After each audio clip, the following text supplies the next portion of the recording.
I've got a question for you. How many generations of Donald Trump's family have served in the military? 0. Now, for me and my family, service to our country is in my blood.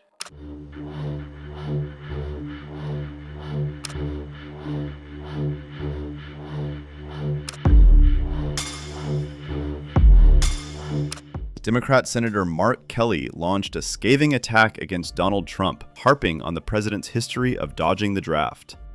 4 generations of my family have served our country. Service is in my blood. The president wouldn't know anything about that, the Democrat wrote on X. The post also contained a video in which he railed against Trump and his entire family. I've got a question for you. How many generations of Donald Trump's family have served in the military? 0. Now, for me and my family, service to our country is in my blood. My great-grandfather served in the U.S. Navy after immigrating from Ireland. Both of my grandfathers served during World War II. Both of my parents wore uniforms. My dad in the 82nd Airborne, and both of them as career police officers. And when it was our turn, my brother and I started as volunteer EMTs, as teenagers, before becoming Navy captains, pilots in the United States Navy, and NASA astronauts. Donald Trump, he deferred the draft 5 times because he had bone spurs. Look, not everyone has to serve in our military. I get that. But when you're gonna question my patriotism and lecture me about duty to this country and threaten me with a court-martial, 4 generations of service to this country earns me the right to speak. 5 deferments earns nothing.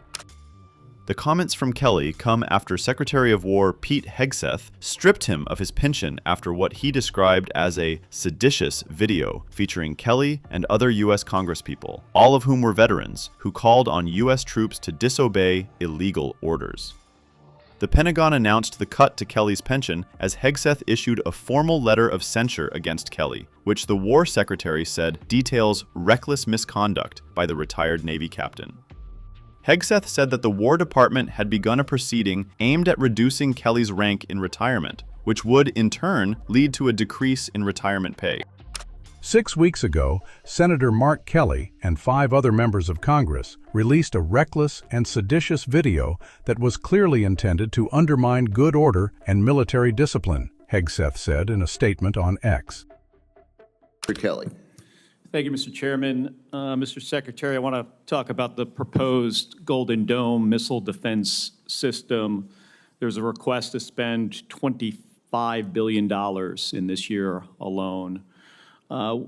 First of all, is this system designed to intercept a full salvo attack? Senator, it's a multi-layer system that would include different types of salvos.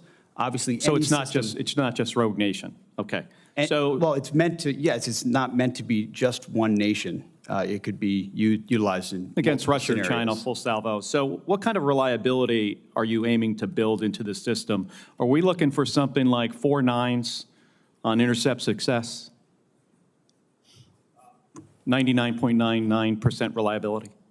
Obviously, you seek the highest possible. You begin with what you have and integrating those C2 networks and sensors, building up capabilities that are existing with an eye toward future capabilities that can come online as quickly as possible, not just ground-based, but space-based, so all future aspects. Against future capability, too. So do you believe that we can build a system that can intercept all incoming threats? You think we could build that system? This is a very hard physics problem.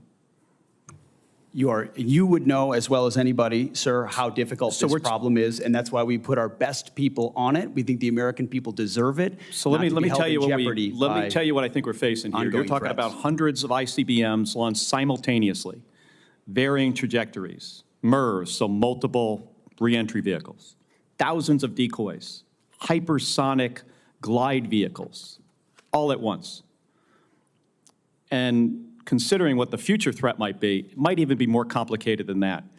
And you're proposing spending not just $25 billion, but upwards of, I think CBO estimated this at least $500 billion, other estimates, $1 trillion.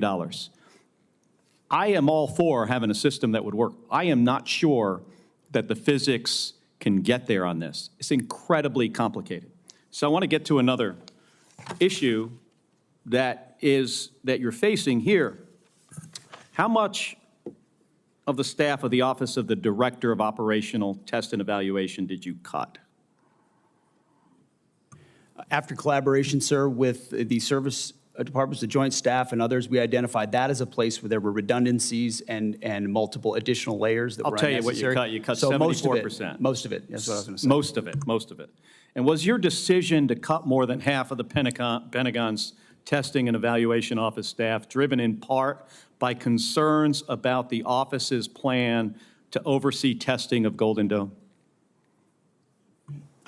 The concerns were not specific to Golden Dome, sir. It was years and years of delays unnecessarily based on redundancies in the decision-making process that the services, COCOMs, and the joint staff, together with OSD, identified as a logjam that was not helping the process. To get the reliability we would need, you need something that's at 4 nines, 99.99% reliability, with all these challenges.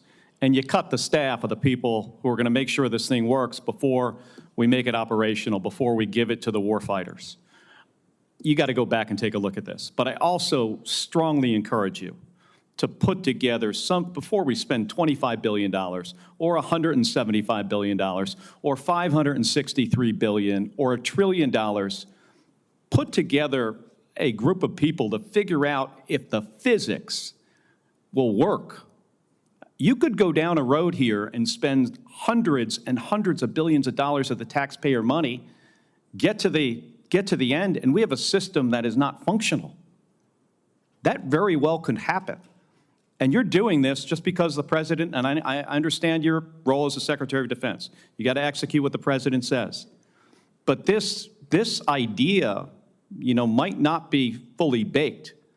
And you can get in front of it now and figure out and find out if you put the right physicists on this. And I'm not saying go to the big defense contractors.